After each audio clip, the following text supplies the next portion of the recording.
السلام علیکم۔ پرچہ لیکچرر اردو بسلسلہ تیاری لیکچرر اردو۔ آج اس پرچے کا آغاز کیا جا رہا ہے۔ تو اس کا پہلا سوال ہے، مجموعہ نغز کے عنوان سے تذکرہ کس نے لکھا؟ حکیم قدرت اللہ خان قاسم۔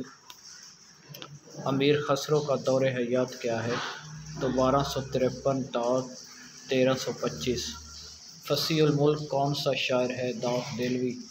داغ دہلوی خوش نویسی میں کس کے شاگرد تھے؟ سید امیر پنجہ۔ اردو کی تین مثنویاں کے مصنف کون ہیں؟ خان رشید۔ جس نظم کا ہر بند 5 مصرعوں پر مشتمل ہو وہ نظم کہلائے گی۔ مخمس ترکیب بند۔ کسی بھی صنف سخن کے شعر میں اضافہ کر دیا جاتا ہے۔ مستعزاد۔ مستعزاد کا مطلب ہوتا ہے اضافہ کرنا۔ کسی بھی شعر کے آخر پر، کسی بھی صنف سخن کے شعر کے آخر پر کچھ لفظوں کا اضافہ کر دینا اسے مستعزاد کہتے ہیں۔ زیارت طواف کیا ہے؟ فرض ہے، واجب ہے، نفل ہے یا یہ فرض ہے؟ Which country gets most monsoon rains?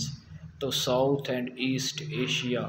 In MS Excel data can be arranged by data sort۔ بال جبریل کب چھپی؟ 1935 میں۔ اور آگے ہے کہ deleted file is sent to, کدھر جاتی ہے جو کمپیوٹر سے فائل ڈیلیٹ کی جاتی ہے تو وہ چلی جاتی ہے ریسائیکل بن میں۔ تو یہ لیکچرر اردو تیاری کا سلسلہ ہم شروع کر رہے ہیں۔ جو لوگ اردو کی تیاری کا شوق رکھتے ہیں وہ ہمارے چینل کو سبسکرائب کریں اور اپنے دوستوں کے ساتھ شیئر کریں۔